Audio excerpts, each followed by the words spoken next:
सभामुख महोदय, म स्वास्थ्य मन्त्रीजीको ध्यान आकर्षण गर्न चाहन्छु। काठमाडौँ क्षेत्र नम्बर 10 मा चन्द्रगिरी नगरपालिका, दक्षिणकाली नगरपालिका र कीर्तिपुर नगरपालिका पर्दछ। हालै आरडिटी टेस्ट गर्दाखेरि चन्द्रगिरी नगरपालिकामा 56 जना सङ्क्रमित फेला पर्यो र हामीले त्यसलाई क्वारेन्टाइनमा राख्यौँ र 5 दिनपछि हेर्दा पिसिआरमा केही पनि देखिएन। त्यसका यो आरडिटी प्रविधि भन्ने गलत प्रविधि हो, जसलाई WHO ले पनि रिकमेन्ड गरेका छैन, WHO को नेपाल रिप्रेजेन्टेटिभले पनि गरेको छैन, नेपालकै नेपाल हेल्थ रिसर्च सेन्टरले पनि गरेको छैन। फेरि स्वास्थ्य मन्त्रीजी त्यो आरडिटी नै किनेर जनतालाई किन अलमलमा पार्नुहुन्छ, त्यसको मलाई जवाब चाहियो। पिसिआरै हो यसको चाहिँ, पिसिआरै यसको अन्तिम विकल्प हो। त्यसकारण कन्ट्याक्ट टेस्टिङ गरेर पिसिआरतिर जान म अनुरोध गर्न चाहन्छु। जनतालाई भुलभुलैयामा राखेर 56 जना अत्यन्त आतंकित भयो, रुवाबासी भयो। 5 दिनसम्म पिसिआरको चाहिँ रिजल्ट आएन र 6औं दिनको दिन तिमीहरू मुक्त छौ भन्दा समाज कति आतंकित भयो होला। बर्सातको समय सुरु हुन लागेको छ। खास गरिकन कोरोना भाइरसको सङ्क्रमितको सङ्ख्या बढेसँगै यसको त्रास पनि वात्तै बढेको छ। स्वाभाविक रूपमा यो बर्सातको समय भएको कारणले, आउन लागेको कारणले खाद्य सामग्री, निर्माण सामग्री र औषधि लगायतको ढुवानीमा सहज हुने सरकारी निर्णय भए पनि आज पनि सहजता भइरहेको छैन र यस बिचमा खास गरिकन बजारमा कृत्रिम अभाव खडा गरेर कालो बजारीमा रमाउनेहरूको चलखेल बढ्न सक्दछ। यसतर्फ सरकारको समयमा ध्यान जाओस्। धन्यवाद। सम्माननीय सभामुख महोदय, रुकुम पश्चिममा भएको जातीय विभेद सहितको नरसंहारबाट मारिएका नवराज विक लगायत मृतकहरूमा भावपूर्ण श्रद्धाञ्जली, घाइतेहरूप्रति स्वास्थ्य लाभको कामना। सम्माननीय सभामुखज्यू, जातीय विभेद तथा छुवाछुतका प्रति किन सरकार संवेदनशील छैन? झन्डै 14%, 60 लाख दलित समुदायमाथि किन यति ठुलो कुठाराघात भइरहेको छ? संविधानको धारा 24, धारा 40 प्रति सरकारको किन दृष्टि परिरहेको छैन? के 60 लाख दलित समुदायलाई मारेर सिद्ध्याउने नै हो? यदि होइन भने संविधानमा भएका प्रावधान बनेका कानुन कार्यान्वयन हुन पर्यो। कार्यान्वयन मात्र होइन सभामुख महोदय, प्रभावकारी कार्यान्वयन हुन पर्यो। जातभातको लागि ठेकदार गर्ने ठेकदारीहरूलाई किन जङ्गलमा खुला पशुलाई जस्तै मनपरी गर्न कहिलेसम्म छोड्ने हो?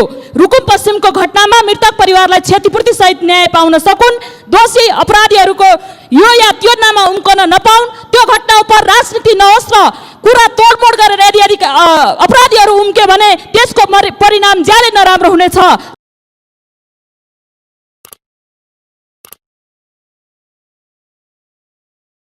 महोदय,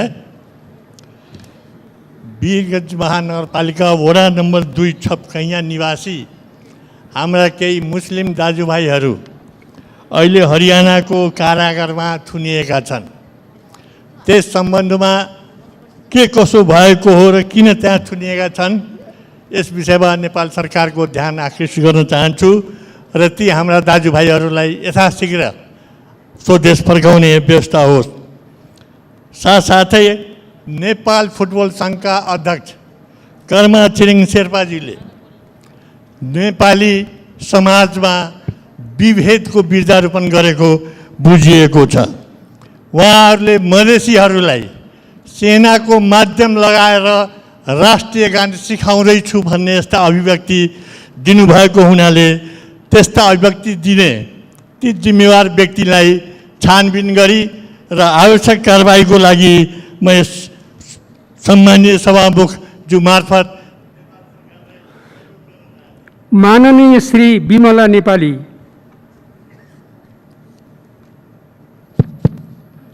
सम्माननीय सभामुख महोदय, आफूले चाहेको व्यक्तिसँग विवाह गर्न पाउने हरेक नेपालीको नैसर्गिक अधिकार हो।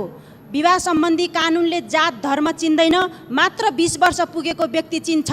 तर विडम्बना कथित गैर दलित युवतीसँगको अन्तर्जातीय प्रेम सम्बन्धका कारण गत शनिबार राति रुकुम पश्चिम चौरझारी नगरपालिका वडा नम्बर 8 सोतीमा जाजरकोट भेरी नगरपालिका 4 राणा गाउँका नवराज विकको मृत्यु भएको खबरले विक्षिप्त बनाएको छ। सभामुख महोदय, यो घटनामा ज्यान गुमाउने सबै व्यक्तिहरूलाई सामाजिक रूपान्तरको आन्दोलनको सहित घोषणा गरियोस्। संसदबाट संसदीय छानबिन समिति गठन गरियोस्। सरकारले तत्काल छानबिन गरी दोषीहरूलाई हदैसम्मको कारबाही गरियोस् भन्ने कुरा म सम्माननीय सभामुख महोदय मार्फत सरकारको गम्भीर ध्यान आकर्षण गराउन चाहन्छु। सबै मृतक आत्माको चिर शान्तिको कामना सहित शोकाकुल परिवारप्रति गहिरो समवेदना प्रकट गर्छु। धन्यवाद। माननीय श्री विमला विक। सम्माननीय सभामुखज्यू, तराईका जिल्लाहरूमा इन्डियाबाट आउने मानिसहरूको सङ्ख्या अत्याधिक बढ्दो छ। यस क्वारेन्टाइन, आइसोलेसन र यसको चेक जाँचलाई बढाउनलाई म माग गर्न चाहन्छु। त्यसै गरी बर्दिया जिल्लामा मात्र 2000 इन्डियाबाट आएका मानिसहरू हुनुहुन्छ, शङ्कास्पद मानिसहरू। उहाँहरूको चेक जाँचको व्यवस्था गर्न कठिन छ, यसतर्फ म ध्यान आकर्षण गर्न चाहन्छु।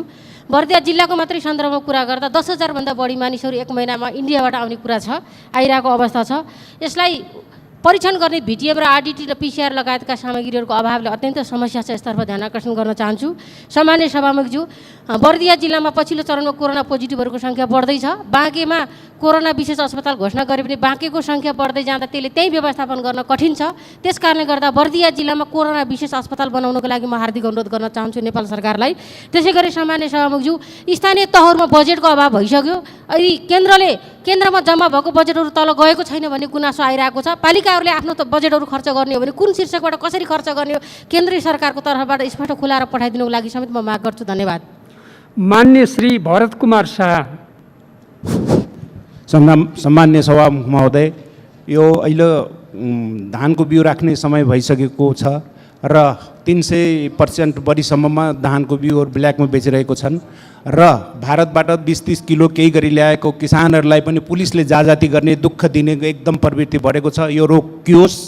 र अर्को कुरा, यो क्वारेन्टाइन जो नगरपालिका गाउँपालिकामा छन् त्यो अत्यन्त गुणस्तरीय छन्। 42 डिग्री सेल्सियसमा पङ्खा छैन, खानेपानी शुद्ध छैन र खाना पनि दिएको छैन र क्वारेन्टाइनबाट सब भागिरहेका छन् त्यहाँ बसेका मान्छेहरू। र थर्ड कुरा, अहिले युरोप, अमेरिका र भारतमा पनि लकडाउनहरू बिस्तारै खुग्लो गरिएको अवस्था हो र हाम्रो अर्थतन्त्र साह्रै नै बिग्रिसकेको अवस्था छ। यसमा केही पुनर्विचार गर्नुपर्छ कि भन्ने माग गर्छु। धन्यवाद।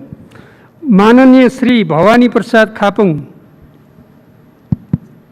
सम्माननीय सभामुख महोदय, लकडाउन अगाडि विभिन्न ठाउँका मानिसहरू बिरामी उपचारको लागि, नातागोताको निम्ता मान्न, काजक्रिया, बिहे बर्खीको निम्ता मान्नका लागि घर छोडेकाहरू घर जान पाएका छैनन्।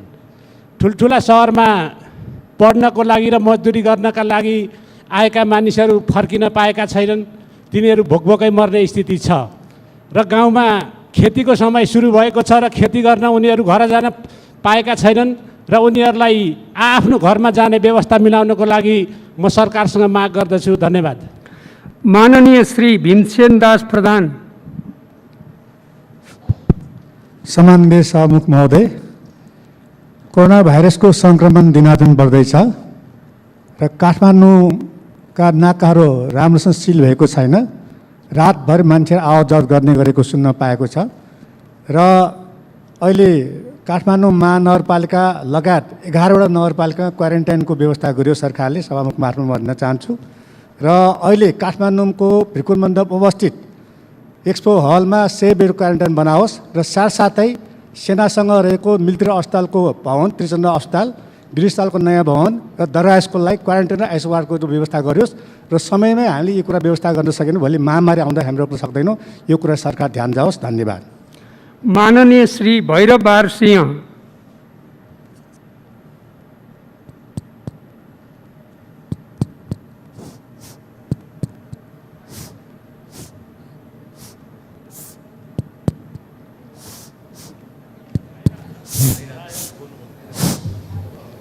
सम्माननीय सभामुख महोदय, डब्ल्युएचओले जारी गरेको मूल्य र मान्यता विपरीत छिमेकी राष्ट्र भारतले क्वारेन्टाइनमा बसेका नेपालीहरूलाई लखेट्ने, भगाउने, अल्पत्र पार्ने जस्ता गतिविधिले दैनिक जसो हजारौँको सङ्ख्यामा नेपाल भित्रिने क्रम जारी छ।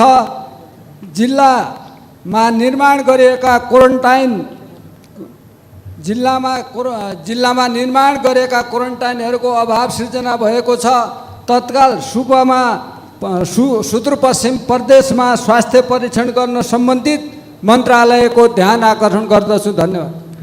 माननीय श्री मनकुमारी जीसी। सम्माननीय सभामुख महोदय, हामी कोभिड-19 कोरोनाको सङ्क्रमित र जुन मृत्यु हुने सङ्ख्याले हामी साह्रै दुखित छौँ। तथापि सरकारले गरेका हरेक कामहरूलाई हामीले अझ टेवा दिने गरी लाग्नुपर्छ, यो हाम्रो दायित्व पनि हो।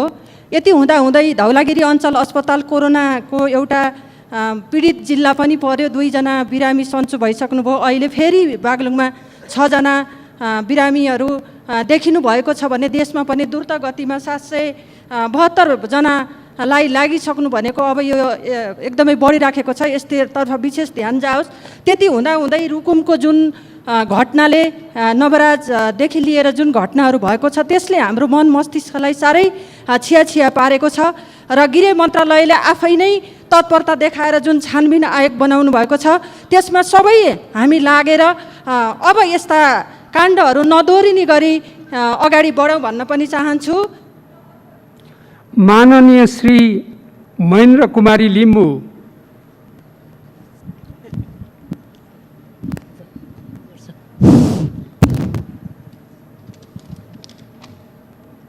सम्माननीय सभामुख महोदय, जुन रुकुम जिल्लाको जातीय भेदभाव तथा छुवाछुपको विषयबाटै 3 जनाको ज्यान गएको र 3 जना बेपत्ता भएको, साथै 5 जना गम्भीर घाइते हुने गरी साङ्घातिक आक्रमण र नरसंहारको घोर भर्त्सना गर्दछु।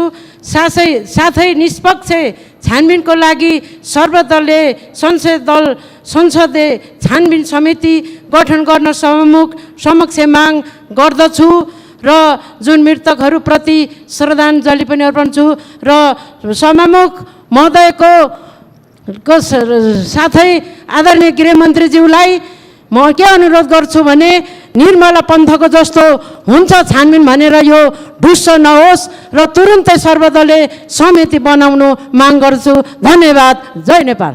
मान्य श्री महेश्वर जङ गहतराज अथक। सम्माननीय सभामुख महोदय, विश्वव्यापी महामारीको रूपमा फैलिएको कोरोना भाइरसले बाँके जिल्लालाई एक किसिमले तहस नहस जस्तो बनाएको अवस्था छ। हालसम्म बाँके जिल्लामा मात्र 154 जनाको सङ्क्रमित छन्, 1 जनाको मृत्यु भइसकेका छ र खुसीको कुरा 22 जना निको भएर फर्केका छन्। सरकारले सीमित स्रोत साधनका बावजुद कोरोना नियन्त्रण सम्बन्धी गरिएको पहल कदमी सकारात्मक छ। यद्यपि फेरि हाम्रो अगाडि एकातिर कोरोना भाइरसको महामारी छ भने अर्कोतिर गर्मी र त्यससँगै लगत्तै वर्षात मार्फत हुने डुबान समेतलाई मध्यनजर गरेर तराईमा व्यवस्थित क्वारेन्टाइन आइसोलेसनहरू र खास गरी मेडिकल कलेजलाई स्टेज 3 को औषधि उपचार गर्ने कोरोना अस्पतालको रूपमा विकास गर्ने भनिएको थियो। त्यसलाई तत्काल सरकारले आफ्नो मातहतमा लिएर त्यो अनुसारका कामहरू गरोस् भन्ने कुरा राख्न चाहन्छु र त्यस्तै गरी बाँकेका 25 वर्षीय युवा लगायत माननीय श्री मीनबहादुर विश्वकर्मा। सम्माननीय सभामुख महोदय, एक मानव जीवनलाई जिउनका लागि 3टा कुरा आवश्यक पर्छ: भोजन, सुरक्षा र विश्वास। आज यो सरकार यो 3वटा कुराबाट अलग छ, जनताबाट टाढा छ। उदाहरणका लागि जेठ 9 गते राति रौतहट जिल्ला राजपुर नगरपालिका 4 र अफ्ताब हाम्रै संसदका सदस्य अफ्ताब आलमको घरमा राति 1:15 बजे विभिन्न पोसाकधारीहरू 60-70 जनाको हुलहुज्जत गरेर गएर लकडाउनका बेलामा घर तोडफोड गर्ने, हात हतियार सहित जाने, एम्बुलेन्स पनि जाने उद्देश्यबाट मार्न नै लागि हो कि त्यहाँ लास नै हुन्छ अथवा बिरामी घाइते हुन्छ भनेर एम्बुलेन्स पनि लिएर गएको र नगरपालिकाका मेयरलाई सोद्धा केही थाहा नभएको हुनाले राज्य आफैले आतंक सिर्जना गरेर नागरिकहरूलाई आतंकित गर्न हुन्न, त्यसकारण राज्यले सुरक्षा दिन सकेन। उदाहरणका लागि दोस्रो, जाजरकोट रुकुम घटनामा सरकार अथवा कार्यपालिकाकै लापरवाहीका कारणले, प्रहरी र स्थानीय सरकारको लापरवाहीका कारणले घटना घटेको छ। सरकार आफैले छानबिन समिति बनाएकोमा माननीय श्री मीना सुब्बा।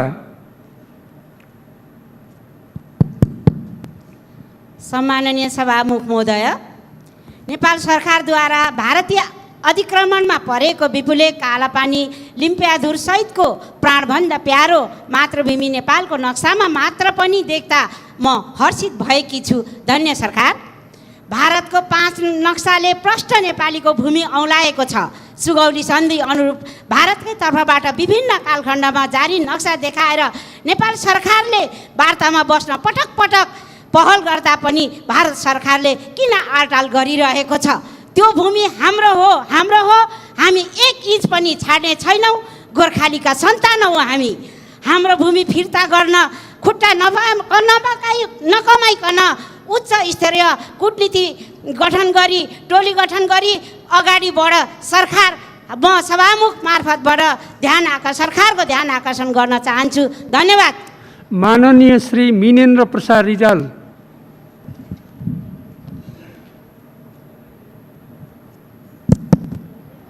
सम्माननीय सभामुख महोदय, प्रधानमन्त्रीले बोलाउनु भएको सर्वदलीय बैठकले संविधान संशोधन प्रस्ताव सबै दलको सहमतिमा छिटो प्रक्रियाबाट पारित गर्ने निर्णय भयो भन्ने सुन्यौँ।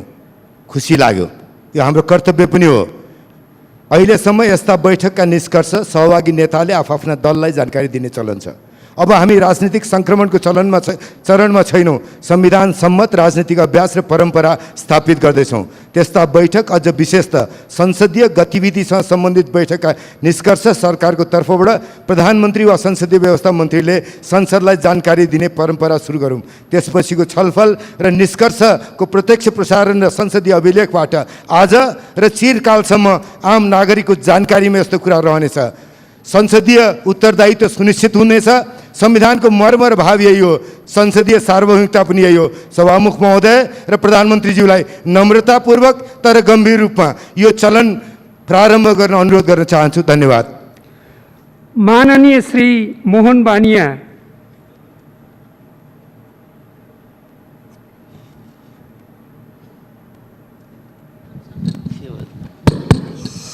सम्माननीय सभामुख महोदय, सर्वप्रथम सम्माननीय प्रधानमन्त्री केपी शर्मा ओली नेतृत्वको सरकारलाई म विशेष धन्यवाद दिन चाहन्छु। सदियौँदेखि क्षेत्रीय प्रभुत्ववादी भारतले अतिक्रमण गर्दै आएको लिपुलेक, लिम्पियाधुरा लगायत कालापानी क्षेत्रलाई चाहिँ आफ्नो राष्ट्रिय नक्सामा सामेल बनाएर नक्सा प्रकाशित गर्न सफल भएको हुनाले एकदम चाहिँ हर्षले चाहिँ एकदम गदगद भएका छौँ नेपालीहरू। वास्तवमा यही सदनमा, गरिमामय सदनमा राष्ट्रिय सार्वभौमिकता, राष्ट्रिय अखण्डता, राष्ट्रियतालाई चाहिँ एउटा धरौटीमा राखेर एउटा अलिकति पनि राष्ट्रको माया नमानेर अभिव्यक्ति दिने चाहिँ मान्य सांसदहरू पनि यहीँ उपस्थित हुनुहुन्छ। मलाई लाग्छ म स्तरबिन्द भएको छु। कृपया उहाँहरूले यो आफ्नो वचन, आफ्नो बोली फिर्ता गर्नुहोस्, चेन्ज गर्नुहोस्, राष्ट्रको लागि माया गर्नुहोस् र राष्ट्रको एउटा चाहिँ गौरव र राष्ट्रको एउटा गौरवान्वित हुने खालको चाहिँ नेपाली जनतालाई अभिभूत एउटा चाहिँ। माननीय श्री यज्ञबहादुर बोगटी।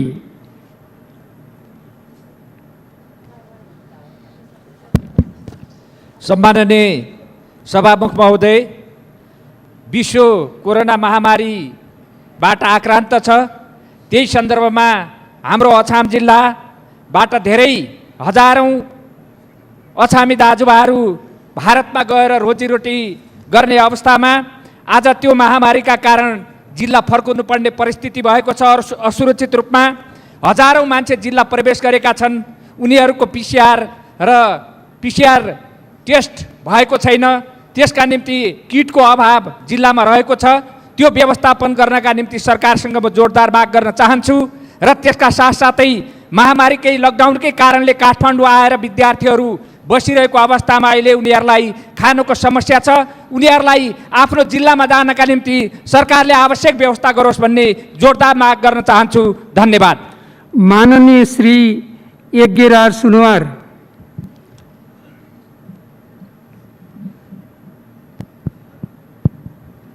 सम्माननीय सभामुख महोदय, बर्सातको समय सुरु हुन लागेको छ।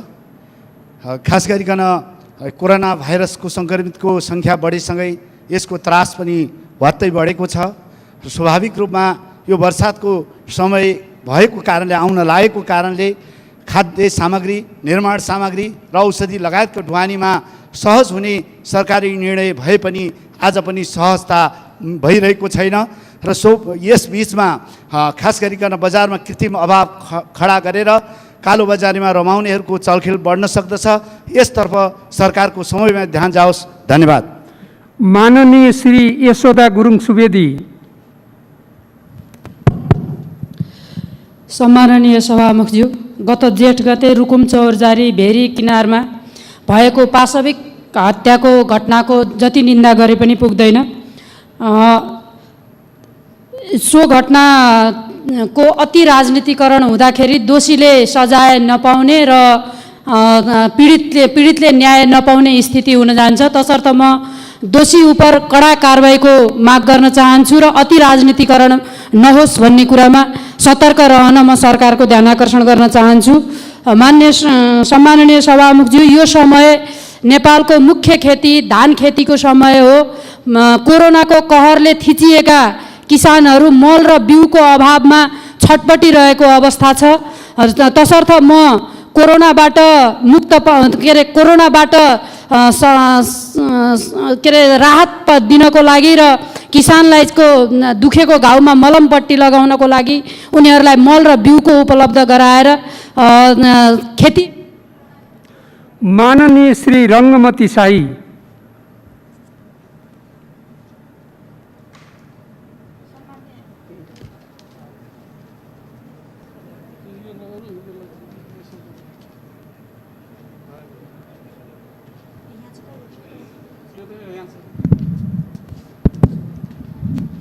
सम्मान्य सभामुख महोदय, बीच बाटोमा अलपत्र परेका नागरिकले हामीलाई सोध्छन् हाम्रो उद्धार कहिले हुने हो।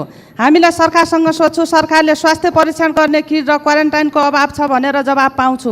फेरि जनताले हामीलाई सोध्छन् सांसद कोष केमा खर्च हुन्छ, हामीलाई विकास निर्माणमा खर्च हुन्छ भन्छु। हामीले बाँचे तपाईँको विकास देखाउँला, हामी नै बाँचेनौँ भने तपाईँले गरेका विकास हाम्रा लागि धिक्कार हुनेछन्। त्यसपछि हामीसँग त्यस्तो उत्तर आएन, महसुस भयो एउटा देशको सांसद विकास निर्माण गर्न पठाउने होइन, विकास निर्माणको अनुगमन गर्ने पाटो दिनुपर्छ, अनि मात्र सांसदको भूमिका बलियो हुन्छ। सांसदले कोष चलाउने बेला होइन, यति बेला जोस चलाउने बेला हो। सांसदको सम्पूर्ण रकम आफ्नो निर्वाचन क्षेत्रका जनताको स्वास्थ्य परीक्षण र उपचारका सामग्री लगानी गरेर सांसदलाई होइन जनताको रक्षाको लागि गरियोस्, अनि मात्र निरोगी नेपाल निर्माणको बाजा घन्किएला। नभए नाच्न नआउनेलाई कसरी नाच्ने भन्ने बाजा घन्किएको के थाहा। सभामुख महोदय, रुकुम घटनाको सत्य तथ्य छानबिन। माननीय श्री रविन्द्र राज शर्मा। सम्मान्य सभामुख महोदय, हाल यो कोरोनाको कहरले गर्दा दैलेख जिल्लाका 6316 जना नागरिकहरू आज बिहानसम्म दैलेख प्रवेश गरिसक्नु भएको छ। 41,100 को सङ्ख्या दैलेख आउनुपर्ने स्थितिमा छ। अहिलेसम्म 286 जनामा हामीले PCR प्रविधिद्वारा परीक्षण गऱ्यौँ, त्यसमा 8 जना कोरोना सङ्क्रमित भेटिनु भएको छ। अहिले किटको सङ्ख्या जम्मा 50 मात्रै छ दैलेखमा PCR प्रविधिबाट परीक्षण गर्ने। त्यसकारण म दैलेख जिल्ला अहिले पनि छिट्टो कुनै नयाँ कदम चालिएन भने यो कोरोनाको ठुलो महामारीमा फस्न सक्छ। त्यसैले दैलेख जिल्ला अस्पतालमा PCR प्रविधिबाट परीक्षण गर्ने मेसिन तत्काल जडान गरियोस्, किट उपलब्ध गराइयोस् र ती धेरैभन्दा धेरै जनताको स्वास्थ्य परीक्षणलाई छिटो दायरामा ल्याउने कदम चालियोस् भनेर सरकारसँग माग गर्दछु। यदि रकमको अभाव नै हो भने सांसद विकास कोषसँग जोडिएको पैसाहरू 165वटै निर्वाचन क्षेत्रमा अत्यावश्यक ठाउँमा PCR मेसिन राख्नको निमित्त पनि त्यसलाई प्रयोग गर्न सक्ने। माननीय श्री राजबहादुर बुढा छेत्री।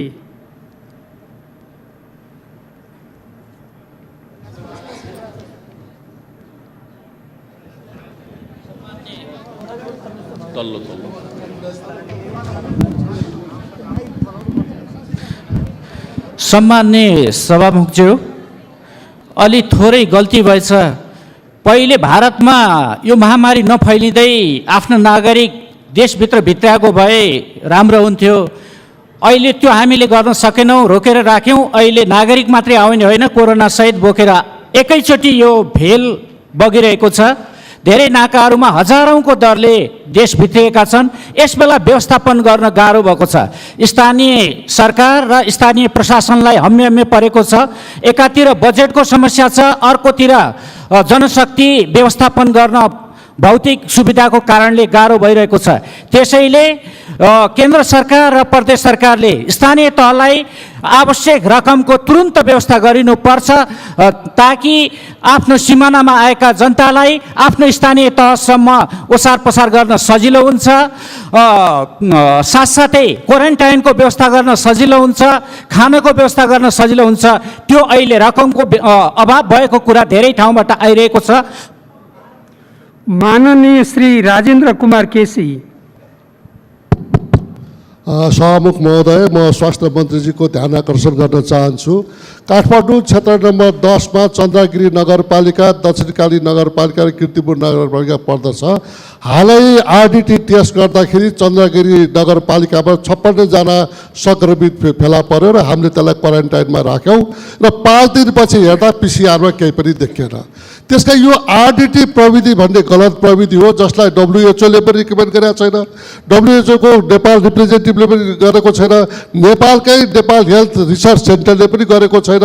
फेरि स्वास्थ्य मन्त्रीजी त्यो आरडिटी नै किनेर जनतालाई किन अलबलमा पार्नुहुन्छ, त्यसको मलाई जवाब चाहियो। पिसिआरै हो यसको चाहिँ, पिसिआरै यसको अन्तिम विकल्प हो। त्यसकारण कन्ट्याक्ट टेस्टिङ गरेर पिसिआरतिर जान म अनुरोध गर्न चाहन्छु। जनतालाई भुलभुलैयामा राखेर 56 जना अत्यन्त आतङ्कित भयो, रुवाबासी भयो। 5 दिनसम्म पिसिआरको चाहिँ रिजल्ट आएन र 6औं दिनको दिन तिमीहरू मुक्त छौ भन्दा समाज कति आतङ्कित भयो होला। यस्तो अविश्वसनीय कुरामा किन स्वास्थ्य मन्त्रीजी माननीय श्री राजेन्द्र प्रसाद गौतम।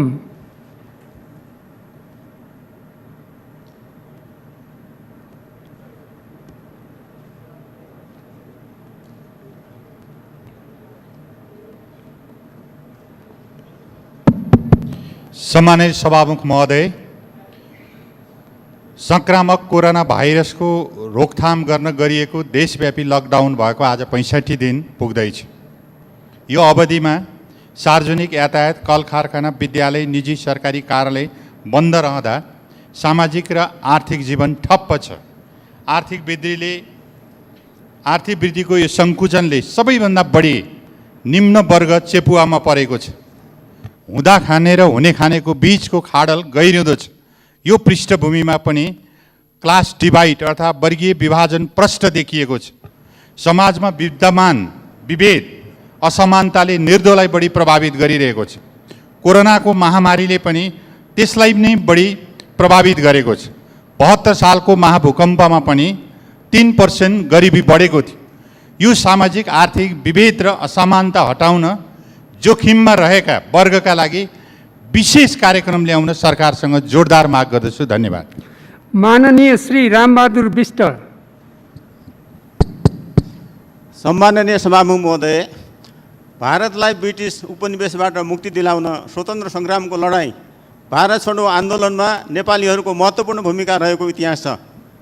भारतीय भूमि सुरक्षाका लागि गोर्खाली सैनिकको रूपमा हजारौँ नेपालीहरू काम गरिराखेको यथार्थ सबैलाई थाहा छ।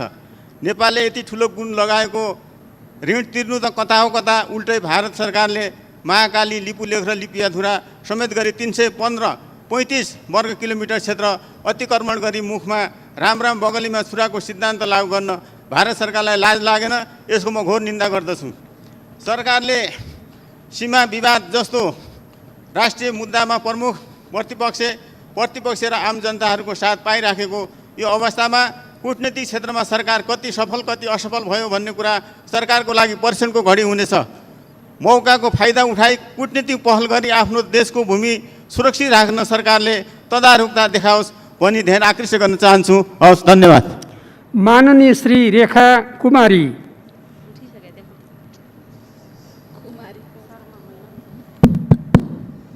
सम्माननीय सभामुख महोदय, हामीले मौलिक हकका कुरा उठाइरहँदा संविधानले व्यवस्था गरेअनुसार थुप्रै कानुन नीति नियम बनायौँ र यस सदनबाट पारित पनि गऱ्यौँ। आज नागरिकता विधेयकका बारेमा के भइरहेको छ म जान्न चाहन्छु। आज हामी किन गम्भीर भइरहेका छैनौँ र कहाँनिर के मिलेन जसका कारण आज थुप्रै युवाहरू पढे लेखेका बेरोजगार भइरहेका छन्, टेक्निकल अवसरबाट वञ्चित भइरहेका छन्। संविधानले आमा वा बुवा नेपाली छन् भने तिनका सन्तानले नागरिकता पाउने व्यवस्था छ, तर आज संविधानमा लेखेका कुरा किन कार्यान्वयन भइरहेको छैन जिज्ञासा छ सभामुख महोदय। धन्यवाद। माननीय श्री रेखा शर्मा। सम्मान्य सभामुख महोदय, नेपाली जनताले लामो समयदेखि माग गर्दै आएको भारतद्वारा अतिक्रमित भूमि लिम्पियाधुरा, लिपुलेक र कालापानीलाई नेपालको नक्सामा समावेश गरियोस् भन्ने मागलाई हालसालै सरकारले सम्बोधन गरेको छ। यसका लागि म नेपाल सरकारलाई हार्दिक धन्यवाद दिन चाहन्छु र अहिले यसको पूर्ण कार्यान्वयनको लागि छिटोभन्दा छिटो संविधानको संशोधनको प्रस्ताव संसदमा प्रस्तुत गरियोस् र भारतसँग कूटनैतिक वार्ता र छलफल गरी भूमि प्राप्तिका लागि सम्पूर्ण उपायहरूको अवलम्बन गरियोस् भन्ने चाहन्छु। सभामुख महोदय, देश यति बेला कोरोना भाइरसबाट आक्रमित छ, सङ्क्रमितको सङ्ख्या दिन प्रतिदिन बढिरहेको छ। भारतबाट स्वदेशमा आउने हजारौँको सङ्ख्यामा नेपालीहरू आइरहनु भएको छ। चेक जाँच लगायतका क्वारेन्टाइन र आइसोलेसन वार्डहरू व्यवस्थित हुन नसक्दा स्थिति भयावह बन्दैछ। तसर्थ यो स्थितिलाई नियन्त्रणमा लिन तुरुन्त स्वास्थ्य सामग्रीहरू पठाउन र आइसोलेसन वार्ड र क्वारेन्टाइनलाई व्यवस्थित गर्न प्रदेश र स्थानीय तहसँग समन्वय गरी प्रक्रियालाई अगाडि बढाउन नेपाल सरकारसँग आग्रह गर्दछु। धन्यवाद। माननीय श्री रेणुका गुरुङ। सम्मानीय सभामुखज्यू, सन् 1816 मा नेपाल र अङ्ग्रेज बीच सुगौलीको सन्धिमा नेपालको भूभाग पूर्व मेचीदेखि पश्चिम महाकालीसम्म निर्धारित भयो, भारतसँग होइन। त्यसको ठिक 129 वर्षपछि सन् 1945 को दोस्रो विश्वयुद्धपछि अङ्ग्रेजले आफूले जितेको उपनिवेशहरूलाई स्वतन्त्र गर्न थाले। सन् 1947 मा भारत पनि स्वतन्त्र भयो र जवाहरलाल नेहरू प्रथम प्रधानमन्त्री भए। इस्ट इन्डिया कम्पनीका लर्ड माउन्टबेटनले नेपालका प्रधानमन्त्री श्री तीन मोहन शमशेरलाई तिम्रो देशले जितेको भूभाग फिर्ताको मागको निवेदन महारानी एलिजाबेथ द्वितीयलाई देऊ भन्दा मोहन शमशेर मौन बसे। At her majesty the queen is still alive. बेलायतकी महारानीले हाम्रो ग्रेटर नेपालको पूर्व टिस्टादेखि पश्चिम काङ्गडा सतलजसम्मको भूभागलाई हामीलाई फिर्ता गर्नु छ। सामान्य सभामुखज्यू मार्फत नेपाल सरकारलाई ग्रेटर नेपाल फर्काउनको लागि क्वीन एलिजाबेथलाई निवेदन पठाउन जोरदार माग गर्दछु। धन्यवाद। माननीय श्री लक्ष्मी कुमारी चौधरी।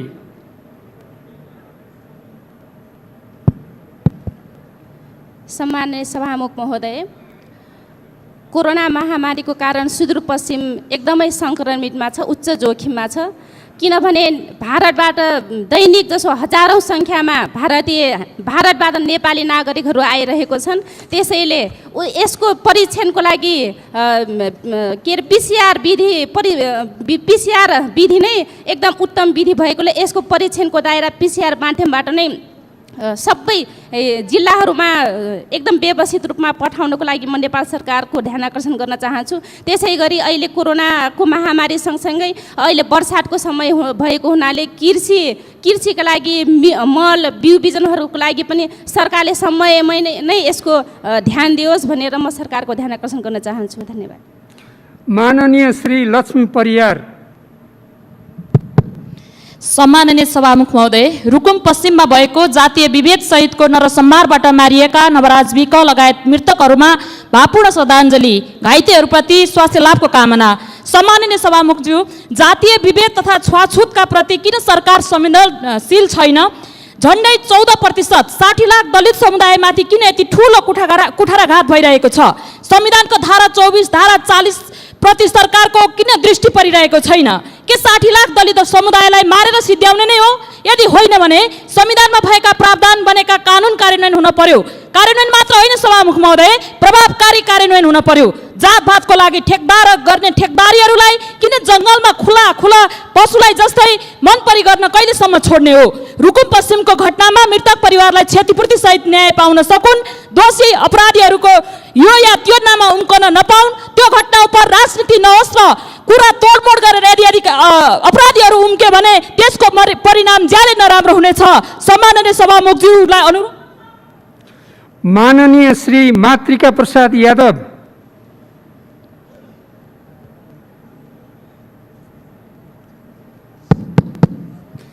सम्माननीय सभामुख महोदय, आज कोरोनाले चाहिँ विश्व नै चपेटामा परेको छ र हाम्रो व्यवस्थापन भइपरि आउने जस्तो व्यवस्थापन हो। एउटा दीर्घकालीन योजनाको आवश्यकता छ र मलाई के लाग्छ भने अहिले पनि हामी कुनै दिन बन्द कुनै दिन खुल्ला, अब बाटोमा आएको मान्छेले दुःख पाउने, खुल्ला भएपछि आउने र बाटोमा ठ्याप्पै बन्द गरिदिने। त्यसैले चाहिँ मेरो आग्रह के हो भने एउटा दीर्घकालीन प्लान बनोस्। अर्को कुरो, हामी हुन त हामी सरकारकै पार्टीको मान्छे पर्यौँ, बोल्नु पनि धेरै ठिक हुँदैन, तर नबोलिकन नहुने भएको छ। अब हामी यही रोस्टमबाट यही उसमा चाहिँ कोही पनि भोकै मर्दैन भनेर हामी नारा लगाउँछौँ।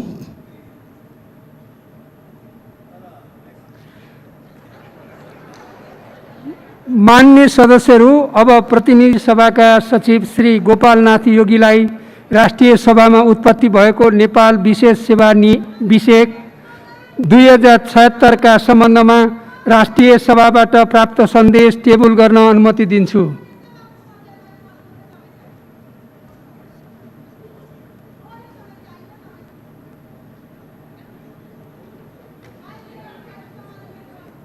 के विषय हो तपाईको? ल 1 मिनेटमा बोल्नुस्।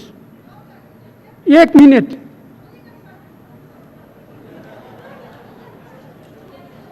माइक आएको छैन, माइक आएपछि सुरु गर्छु। सम्माननीय सभामुख महोदय, कुरा रौतहटको हो। रौतहटमा कोरोना संक्रमित बढेर अहिले 72 जना पुगेको छ। त्यसैले रौतहट जिल्ला उच्च जोखिममा रहेको र भारतबाट आउनेहरूको सङ्ख्या पनि एकदम बढी भएर अनि आउनेहरूको चाहिँ क्रम पनि जारी नै रहेको छ सम्माननीय सभामुख महोदय। र त्यसै गरी रौतहट जिल्लामा 26 वटा क्वारेन्टाइन छन्। 26 वटा क्वारेन्टाइनमा एउटा मात्र क्वारेन्टाइनमा चाहिँ राम्रो व्यवस्था WHO को मापदण्ड अनुसार व्यवस्था भए तापनि 25 वटा क्वारेन्टाइन भने चाहिँ एकदम अव्यवस्थित रहेको अवस्था छ सम्माननीय सभामुख महोदय। त्यसै गरी खानपानको व्यवस्था त्यहाँ राम्रो छैन। त्यहाँ क्वारेन्टाइनमा बस्नेहरूलाई चिउरा र दालमोट दिएको छ सम्माननीय सभामुख महोदय। यो कसले हेर्ने हो, कसको जिम्मामा हो? त्यसै गरी सम्माननीय सभामुख महोदय, सामाजिक दूरीको पनि त्यहाँ एकदम राखिएको छैन सामाजिक दूरी। र त्यसै गरी म आफ्नो व्यक्तिगत कुरा गर्दाखेरि चाहिँ मैले रौतहट जिल्लाको सिडिओ साहेब भन्छु म यहीँबाट, सिडिओ साहेब वासुदेव घिमिरेलाई फोन गर्दाखेरि फोन नउठाएको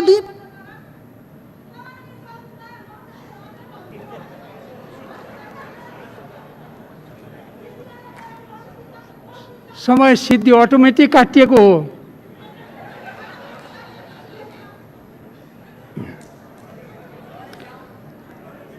मान्य सदस्यहरू, अब कानुन न्याय तथा मानव अधिकार समितिका मान्य सभापति श्री कृष्णभक्त पोखरेललाई कानुन न्याय तथा मानव अधिकार समितिको वार्षिक प्रतिवेदन 2077 पेश गर्न अनुमति दिन्छु।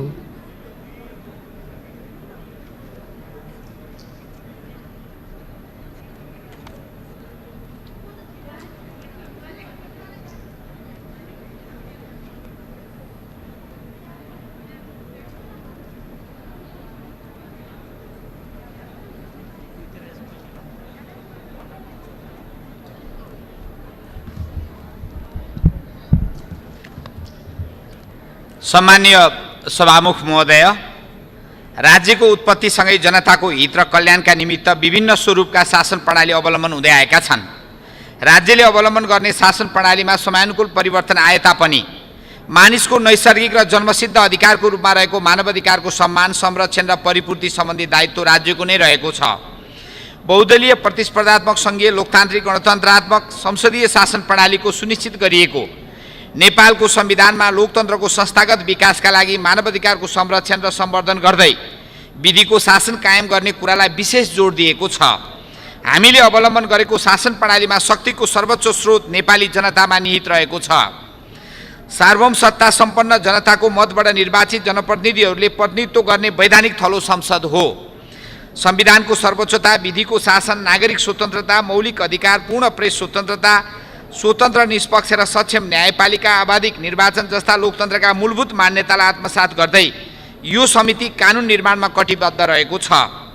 नेपालको संविधानको धारा 97 र प्रतिनिधि सभा नियमावली 2075 को नियम 170 बमोजिम प्रतिनिधि सभा अन्तर्गत गठन भएका 10 वटा विषयगत समिति मध्ये यस समितिको कार्यक्षेत्रभित्र कानुन, न्याय तथा संसदीय मामला मन्त्रालय, न्याय परिषद, न्याय सेवा आयोग, महाधिवक्ता कार्यालय र मानव अधिकार रहेको छ भने नियमावलीको नियम 175 मा यसको काम कर्तव्य अधिकार तोकिएको छ।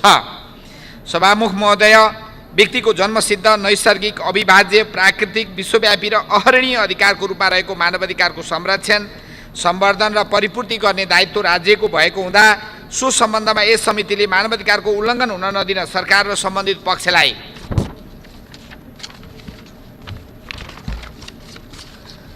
समयमा सचेत गराउँदै आएको छ। कार्य सम्पादनको सिलसिलामा यस समितिले आफ्नो कार्यक्षेत्रभित्र रहेका निकाय, उक्त निकायका पदाधिकारी, सरकारवाला निकाय र मानवाधिकारसँग सम्बन्धित विषयमा पर्याप्त छलफल परामर्श समन्वय गर्दै आवश्यक निर्देशन दिएको बेहोरा यस सम्मानित सदन समक्ष जानकारी गराउन चाहन्छु। यस प्रतिवेदनको अवधिभर समितिका 15वटा बैठक बसी नियमित र अन्य समसामयिक विषयमा छलफल भएको बेहोरा समेत अवगत गराउन चाहन्छु।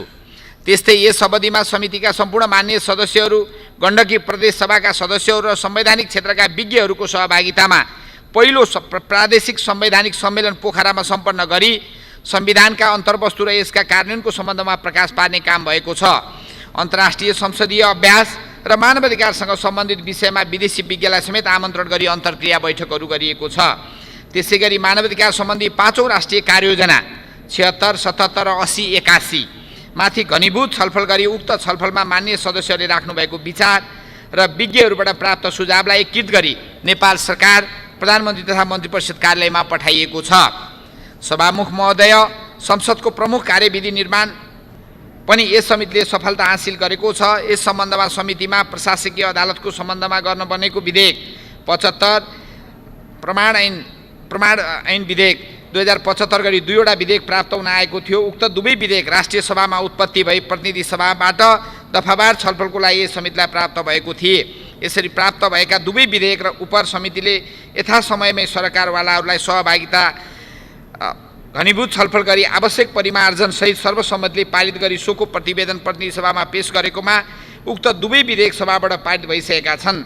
समितिमा विधेयक उप छलफल गर्ने क्रममा सम्बन्धित क्षेत्रका विज्ञ र अन्य सरकारवालाहरूलाई समितिको बैठकमा आमन्त्रण गरी सरकारवालाबाट प्राप्त सुझावहरूलाई आवश्यकता र औचित्यताको आधारमा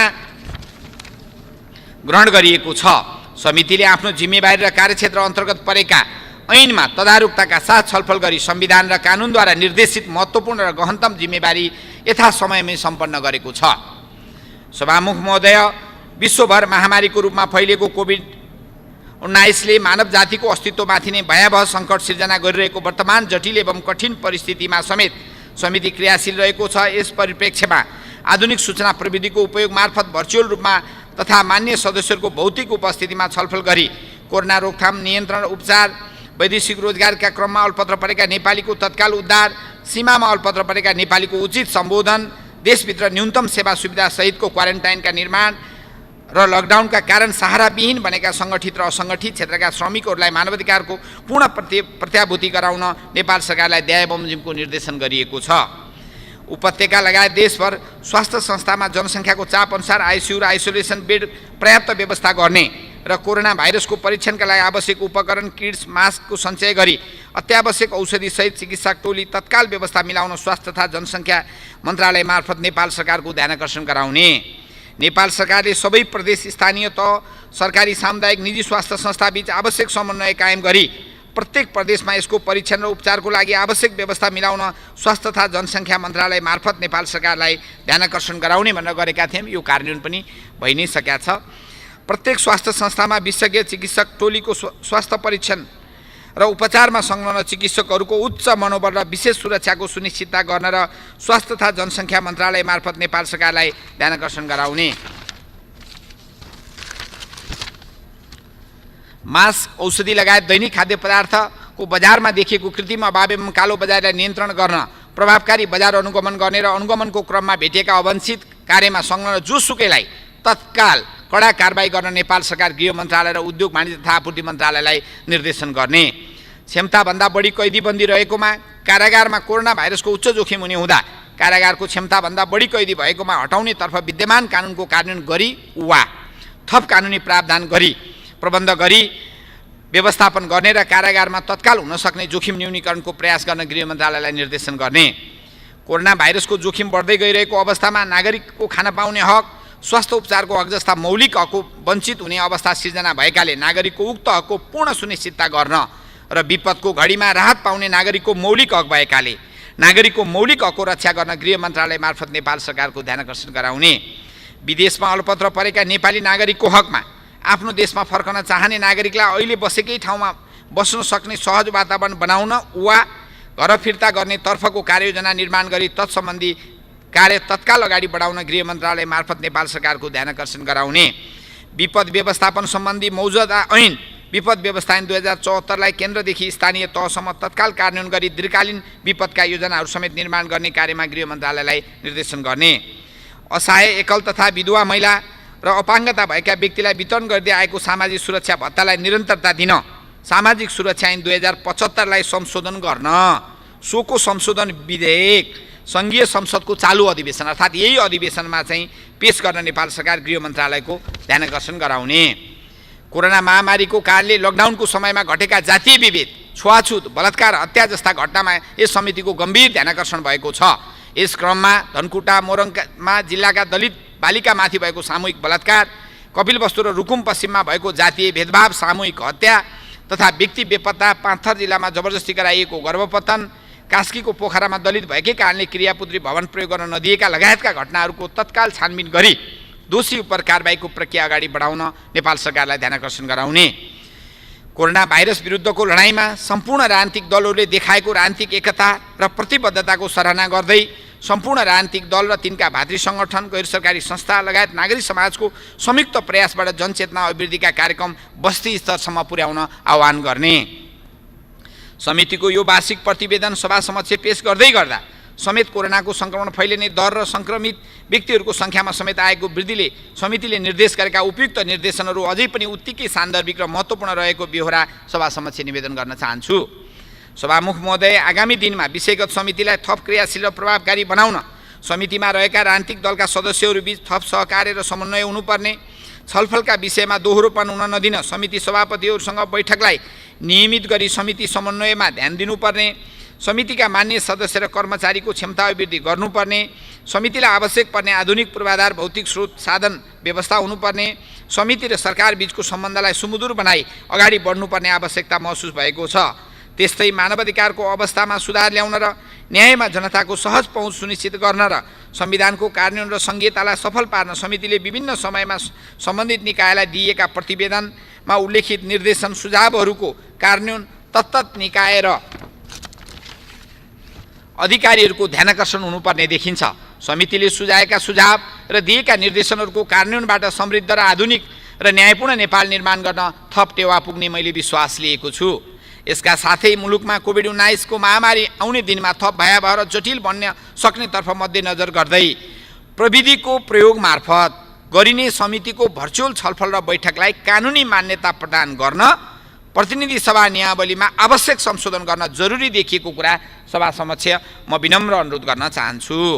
अन्त्यमा यस समितिको कार्य सम्पादनमा सहयोग पुर्याउनु हुने प्रतिनिधि सभाका सम्मान्य सभामुखज्यू, माननीय कानुन न्याय तथा संसदीय मामला मन्त्रीज्यू, सभा र समितिका मान्य सदस्यहरू, नेपाल सरकार र सम्बन्धित मन्त्रालय, आयोग, विभाग एवं निकायका पदाधिकारी, सङ्घीय संसदका महासचिव, प्रतिनिधि सभाका सचिव, सचिवालयका सचिव र कानुन न्याय तथा मानवाधिकार समितिका सचिवालयमा कार्यरत सम्पूर्ण कर्मचारी, समितिलाई सहयोग पुर्याउनु हुने विज्ञहरू तथा समितिको काम कारबाहीमा विषयमा आम नागरिकलाई सुसूचित गर्ने सञ्चार जगतलाई समेत हार्दिक धन्यवाद दिन चाहन्छु। साथै कोरोना भाइरसको रोकथाम, नियन्त्रण र उपचारमा अग्रपङ्क्तिमा खटिनुभएका चिकित्सक, स्वास्थ्यकर्मी, सुरक्षाकर्मी, राष्ट्रसेवक कर्मचारी लगायत सबैको योगदानको उच्च सराहना गर्न चाहन्छु। सम्माननीय सभामुख महोदयको अनुमतिले प्रतिनिधि सभा नियमावली 2075 को नियम 175 को उपनियम 7 बमोजिम सम्मानित सभा समक्ष यो प्रतिवेदन पेश गर्दछु। धन्यवाद।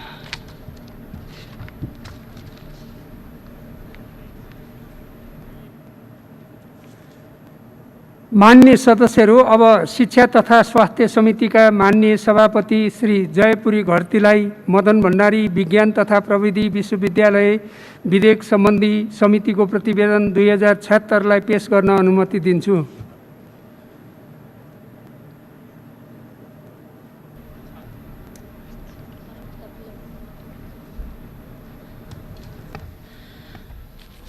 सम्माननीय सभामुख महोदय, प्रतिनिधि सभाको मिति 2076 भडौ 10 गतेको बैठकले मदन भण्डारी विज्ञान तथा प्रविधि विश्वविद्यालय सम्बन्धमा व्यवस्था गर्न बनेको विधेयक 2076 माथि प्राप्त संशोधनसहित दफार छलफलको लागि शिक्षा तथा स्वास्थ्य समितिमा पठाउने निर्णय गरेको थियो। समितिको मिति 2076 10-29 गतेको बैठकबाट विधेयकका सम्बन्धमा सैद्धान्तिक एवं दफार छलफल सुरु गरेको थियो। उक्त बैठकमा शिक्षा विज्ञान तथा प्रविधि मन्त्रीज्यूबाट विधेयकको आवश्यकता र औचित्यबारे विस्तृत जानकारी दिने काम भएको थियो। विधेयकलाई व्यवस्थित र परिष्कृत बनाउनको लागि समितिका मान्य सदस्यहरू, विधेयकमाथि संशोधन पेश गर्नुहुने मान्य सदस्यहरू, माननीय शिक्षा विज्ञान तथा प्रविधि मन्त्रीज्यू र विषय विज्ञहरूलाई आमन्त्रण गरी विधेयकमाथि दफार छलफल सम्पन्न गरेको थियो। यस अवधिमा समितिको 10 वटा औपचारिक बैठक र पटक पटक अनौपचारिक बैठक बसेको थियो। उक्त बैठकहरूमा जम्मा 16 घण्टा 40 मिनट समय छलफल गरेको थियो। समितिमा विश्वविद्यालयलाई विज्ञान तथा प्रविधिको क्षेत्रमा अध्ययन अनुसन्धान गर्न सक्षम जनशक्ति उत्पादन गर्न सक्ने लक्ष्यसहित व्यापक र गहन छलफल गरेको थियो। समितिको 2076 चैत 5 गते बसेको बैठकले मदन भण्डारी विज्ञान तथा प्रविधि विश्वविद्यालय सम्बन्धमा व्यवस्था गर्न बनेको विधेयक 2076 लाई सर्वसम्मतिले पारित गरेको थियो। अन्त्यमा समितिको कार्य सम्पादनमा निरन्तर मार्गदर्शन गर्नुहुने सम्माननीय सभाज्यू, छलफलमा सहभागी भई सहयोग गर्नुहुने मान्य शिक्षा विज्ञान तथा प्रविधि मन्त्रीज्यू, समितिमा उत्साहपूर्ण सहभागी भई विधेयक पारित गर्नुहुने समितिका माननीय सदस्यज्यूहरू र विधेयकमाथि संशोधन पेश गर्नुहुने मान्य सदस्यहरू, सङ्घीय संसदका महासचिव, प्रतिनिधि सभाका सचिव, सम्बन्धित मन्त्रालयका सचिव तथा कर्मचारीहरू, शिक्षा तथा स्वास्थ्य समितिका उपसमिति सचिव लगायत कर्मचारीहरू, सोके सचिवालयका कर्मचारीहरू, पत्रकार मित्रहरू एवं सम्बन्ध सरोकारवालाहरू लगायत सबैलाई धन्यवाद दिन चाहन्छु। सम्माननीय सभामुखज्यू, अब म मदन भण्डारी विज्ञान तथा प्रविधि विश्वविद्यालय सम्बन्धमा व्यवस्था गर्न बनेको विधेयक 2076 माथि छलफल गरी समितिबाट पारित गरिएको प्रतिवेदन प्रतिनिधि सभा नियमावली 2075 को नियम 120 बमोजिम यस सम्मानित सदन समक्ष पेश गर्छु। धन्यवाद।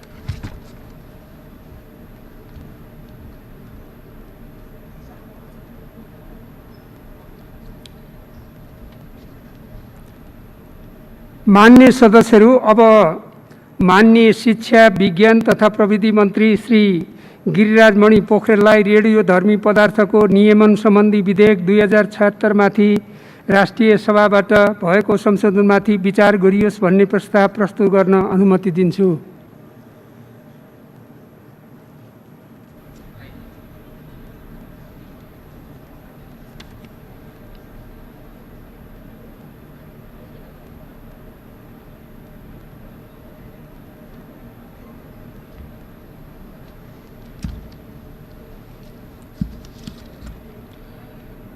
सम्माननीय सभामुख महोदय, सभामुख महोदयको अनुमतिले रेडियोधर्मी पदार्थको नियमन सम्बन्धी विधेयक 2076 माथि राष्ट्रिय सभाबाट भएको संशोधनमाथि विचार गरियोस् भनी प्रस्ताव प्रस्तुत गर्दछु। धन्यवाद।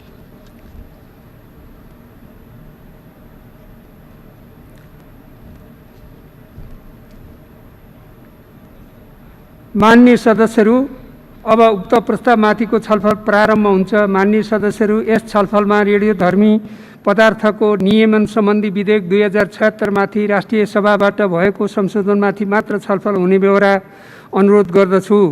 मान्य सदस्यहरू, उक्त छलफलमा भाग लिन चाहनुहुने मान्य सदस्यहरूले आफ्नो नाम 5 मिनेटभित्र सभामुखको डायससँगै बसेका कर्मचारीलाई लिखित रूपमा उपलब्ध गराइदिन हुन अनुरोध गर्दछु। छलफलमा भाग लिन चाहनुहुने प्रत्येक मान्य सदस्यलाई 3 मिनेटको समय निर्धारण गरिएको छ।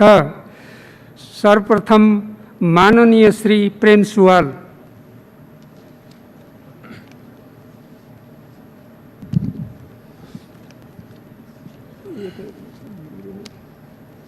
सभामुख महोदय, नेपालको केही जिल्लामा दोलखा, मकवानपुर, मुस्ताङ, बैतडी लगायतमा युरेनियम खानी उत्खनन र प्रशोधन गर्न IAEA को सहयोग लिने गरी यसमा आएको छ। IAEA भनेको अमेरिकी प्रभावको संस्था हो यो र यसमा हाम्रो केही चल्दैन र हाम्रो देशको कोही नदी नाला कब्जा गर्न आउने, कोही जङ्गल कब्जा गर्ने, कोही यस्ता खानी कब्जा गर्ने अनि हामी नेपाली केही गर्न नपर्ने गरी यस्ता ऐन बनाउँदै जाने यो ठिक छैन।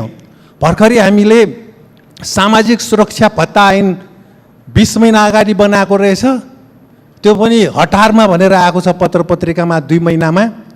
हुन त हामीले धेरै सुझाव दिएका थियौँ, हामी अल्पमतमा परेकोले यसमा असहाय एकल विधवा महिला अपाङ्गले भत्ता नपाउने गरी पास हो। आज फेरि दबाब छ तत्काल संशोधन गर भनेर। त्यसकारण यो पारमाणविक हटाइयो, रेडियोधर्मी उल्लेख छ यसमा। पारमाणविक र रेडियोधर्मी उही हो, यसको व्यवस्थापन गर्नलाई 500 मिटर भित्र खाल्डोमा गएर व्यवस्थापन गर्नुपर्ने नचुइन गरी। नेपालको जियोलोजिस्टहरूले अध्ययन गर्दा हाम्रो तलतिरको रक चट्टान चाहिँ चिरा परेको हुनाले यसको व्यवस्थापन हुँदैन। खानी मात्र उत्खनन गर्ने अनि युरेनियम विदेश पठाउने, डलर कमाउने भनेर यसले पछि के हुन्छ, हावा पानी बिरुवा मान्छे सारालाई समाप्त पार्छ। यो कोरोनाको बाजे हो, यति कुरा सरकारलाई थाहा हुनुपर्ने हो। त्यसकारण एउटा केमिस्टको प्राध्यापकले 2 पाना हेरेपछि यो विधेयक फालिदिनु भयो, यस्तो नचाहिने काम गर्ने, नपढिकन अगाडि बढ्ने भनेर। त्यसकारण यो यसरी अगाडि बढ्न मिल्ने खालको होइन। इराकमा हमला गरेको IAEA को कारण, त्यही IAEA को सहयोग लिनको लागि हामीले यो विधेयक लिँदैछौँ। इराकमा आणविक हतियार जैविक हतियार छ भनेर IAEA ले रिपोर्ट दियो, त्यसपछि हानिदियो अनि पछि त्यहाँ लाखौँ मान्छे मरिसकेपछि त्यहाँ त कुनै आणविक हतियार नै थिएन भनेर फेरि रिपोर्ट आयो। त्यसकारण कुनै विदेशी एजेन्सीको भरमा गर्ने होइन, हामीले आफ्नो खुट्टामा उभिने ढङ्गले अगाडि बढ्ने हो। हामी चाहिँ विषादी तरकारी रोक्न सक्दैनौँ। एम्बेसीबाट पत्र आएपछि हामी फटाफट स्वीकृति दिनुपर्ने यस्तो स्थितिको देश भएकोले हामीले पहिला आफूलाई बलियो बनाऊँ, यो विषय अध्ययन गरौँ अनि पछि कस्तो आवश्यक छ हामीले आफ्नै खुट्टामा उभिएर IAEA सँग सहयोग नलिकन प्रजाको कोरियाले त्यही गरेको छ, IAEA लाई पस्नै दिएन। त्यसरी हामी अगाडि बढौँ, यसलाई चाहिँ छलफल गर्नुपर्छ, पास गर्नु हुँदैन। धन्यवाद। माननीय श्री दिव्यमणि राज भण्डारी। सामान्य सभामुख महोदयको अनुमतिले यस विधेयकमा मेरा आफ्ना केही विचार राख्न चाहन्छु। हाम्रो नेवारीहरूमा एउटा कहावत छ, बेला न कुबेला बजिनेला। अहिलेको परिस्थिति हाम्रो कोरोनाको समस्यामा हामीले भोगिरहेको कारणले यो संसदमा हामीले बजेट पास गर्न, रिपोर्टहरू लिन र केही कुरामा चाहिँ हामीले 0 आवरमा केही मात्रै सम्बन्ध राखिरहेको छौँ र हामीले विशेष समय पनि अहिले बोलिरहेको छैनौँ। यस्तो अवस्थामा हामीले नगरी नहुने कुराहरूमा मात्रै हामी केन्द्रित भइरहेको बेला यो ब्याकडोरबाट यो विधेयक कहाँबाट आयो? अहिलेको अवस्थामा हामीले यो विधेयक पास गर्न सक्ने हामी क्षमता छैन हामीसँग। म सभामुख महोदय मार्फत म संसदमा के निवेदन गर्न चाहन्छु भने अहिलेको अन्तर्राष्ट्रिय परिस्थिति अनुसार कोरोनाले हामीलाई कहाँ पुर्याउँछ, के पुर्याउँछ र त्यसमा हामीले कसरी जोखिम हेर्नुपर्छ भन्ने कुरा आफ्नो ठाउँमा हुँदाखेरि हामीले यो न्युक्लियर बिल हेर्न सक्ने अवस्था छैन। म फेरि अर्को कुरा निवेदन गर्न चाहन्छु, आज हामीले एउटा PCR टेस्टको व्यवस्था गर्न सक्ने अवस्था यो देशमा छैन। भ्रष्टाचारको गन्ध प्रशस्त आइरहेको छ भनिसकेपछि पूर्ववक्ता मान्यले भन्नुभयो जस्तो यो चाहिँ उखान गरेर आइसकेपछि कति भ्रष्टाचार बढ्ने हो र अर्को झन् ठुलो देशलाई घाट पर्ने कत्रो ठुलो करुणा आख्ने छिर्यो कोरोना आउने हो। त्यस कारणले मलाई के लाग्छ भने चाहिँ अहिलेलाई यो विधेयकलाई स्थगन गरौँ समय आइसकेपछि परिस्थिति हुँदाखेरि त्यसबारेमा छलफल गरौँ र अहिलेको निम्ति यो कोरोनालाई कसरी भगाउने, यसको व्यवस्थापन कसरी गर्ने र यसको सँगसँगै अहिलेको हाम्रो बजेट पास कसरी गर्ने र बजेटमा छलफल गर्नेमा मात्रै राख्नु हुनुको निम्ति म अनुरोध गर्दछु। धन्यवाद।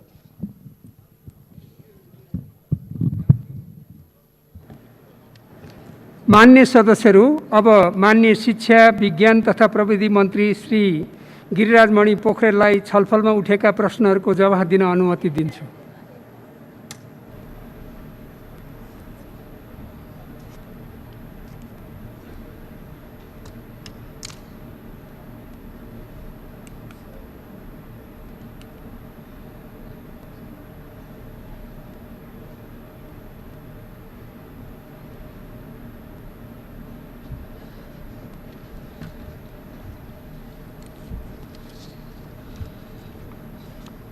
सम्मान्य सभामुखज्यू, मान्य सदस्यज्यूहरू, सबभन्दा पहिले त म यो विधेयकमा छलफलमा भाग लिने मान्यज्यूहरूलाई हार्दिक धन्यवाद दिन चाहन्छु।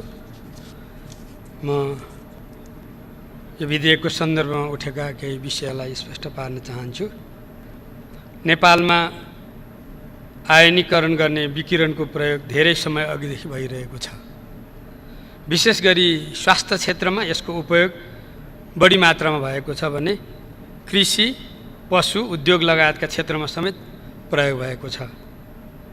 देशमा सयौं एक्सरे सेवाहरू तथा थुप्रै रेडियोथेरापी सेवाहरू सञ्चालित छन् भने केही न्युक्लियर मेडिसिन सम्बन्धी सेवाहरू पनि प्रवाहमा छन्।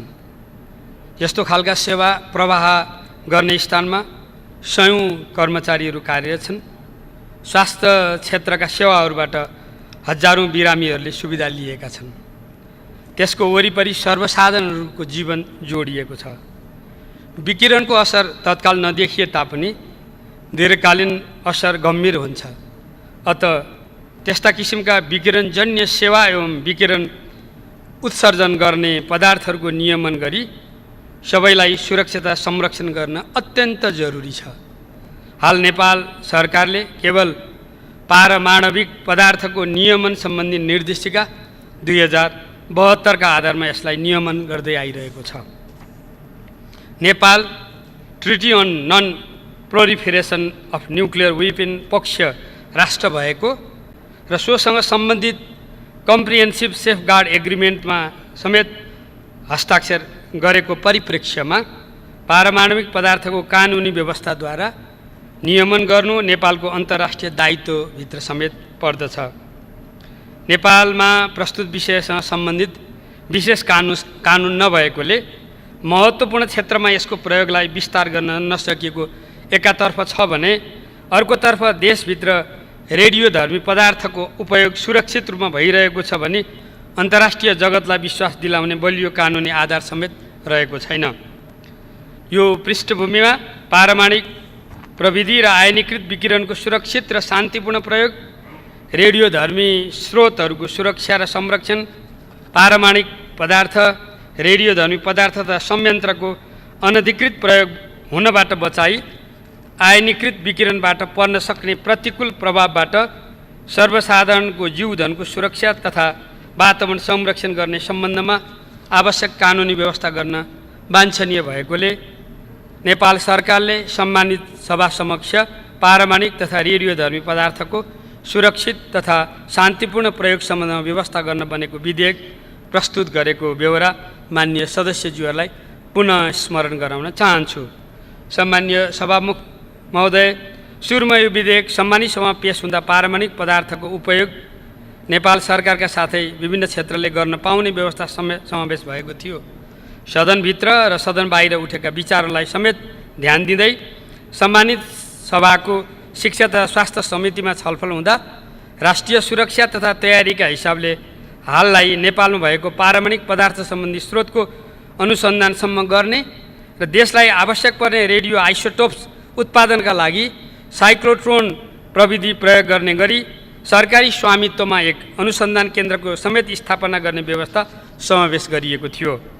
यसै गरी रेडियोधर्मी पदार्थको सम्बन्धमा नियमनकारी निकाय र पारमाणविक अनुसन्धान केन्द्रलाई आवश्यक निर्देशन दिने समेतको लागि नेपाल सरकारको विज्ञान तथा प्रविधि विषय हेर्ने मन्त्रीको अध्यक्षतामा सरकारवाला मन्त्रालयका सचिव र सुरक्षा निकायका प्रमुखहरू समेत संलग्न रहने गरी एक निर्देशक समितिको व्यवस्था थप गरी सम्मानित सभाबाट प्रस्तुत विधेयक पारित भएको बेहोरा सम्मानित सभालाई स्मरण गराउन चाहन्छु। मान्य सदस्यज्यूहरूले यहाँ विषयहरू उठाउनु भएको छ। वास्तवमा यी कतिपय विषय पहिले पनि छलफल भइसकेका हुन्। सम्मानित सभाबाट परिमार्जनसहित पारित गरिएको प्रस्तुत विधेयक नेपालको संविधान बमोजिम राष्ट्रिय सभामा पेश भएको थियो।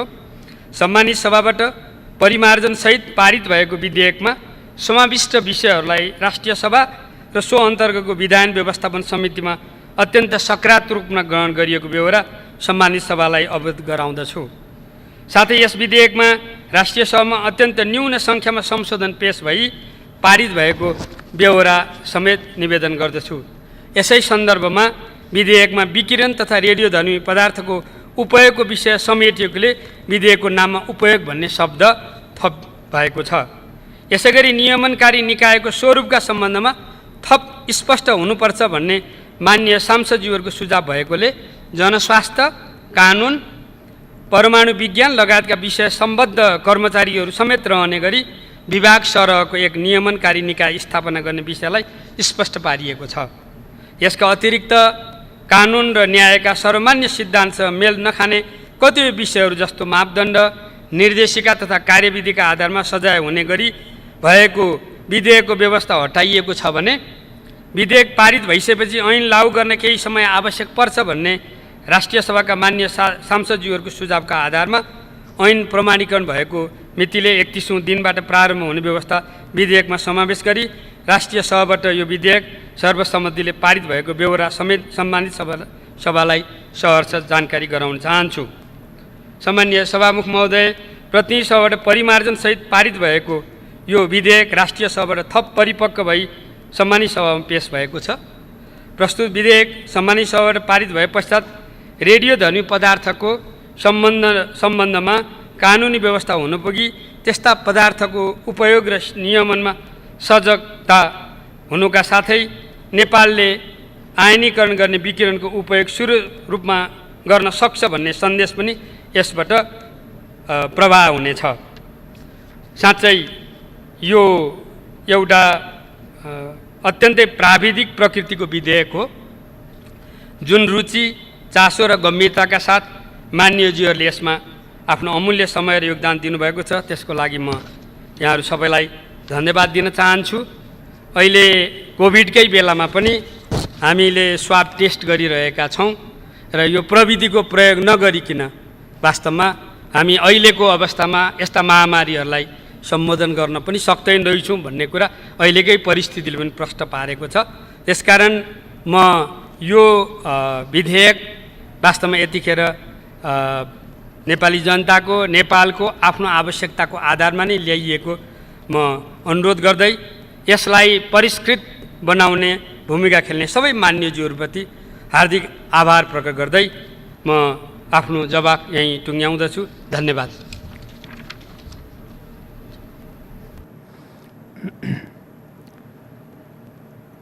अब यो छलफल यहीँ समाप्त हुन्छ। मान्य सदस्यहरू, अब म रेडियोधर्मी पदार्थको नियमन सम्बन्धी विधेयक 2076 का सम्बन्धमा राष्ट्रिय सभाबाट भएको संशोधनलाई स्वीकृत गरियोस् भनी निर्णयार्थ प्रस्तुत गर्दछु। यो प्रस्तावको पक्षमा हुने मान्य सदस्यहरूले हुन्छ भन्नुहोला, यसको विपक्षमा हुने मान्य सदस्यहरूले हुन्न भन्नुहोला। यो प्रस्तावको पक्षमा हुने मान्य सदस्यहरूले हुन्छ भन्नुहोस्। यसको विपक्षमा हुने मान्य सदस्यहरूले हुन्न भन्नुहोस्।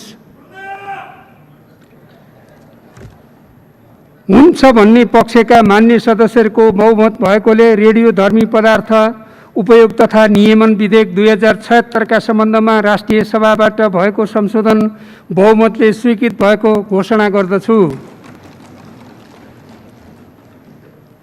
मान्य सदस्यहरू, सार्थक वार्ता तथा संवाद मार्फत संसदलाई प्रभावकारी बनाउने सम्बन्धमा आवश्यक अध्ययन गरी सुझाव दिन प्रतिनिधि सभा नियमावली 2075 को नियम 177 बमोजिम मिति 2076 साउन 20 गते गठित अध्ययन तथा सुझाव संसदीय विशेष समितिको कार्यविधि समाप्त भएकोले उक्त समितिको कार्यविधि 6औं अधिवेशन अवधिसम्मका लागि थप गर्न सभाको सहमतिको लागि प्रस्ताव गर्दछु। उक्त कार्यविधि थप सम्बन्धी प्रस्तावलाई पारित गरिदिन हुन अनुरोध गर्दछु।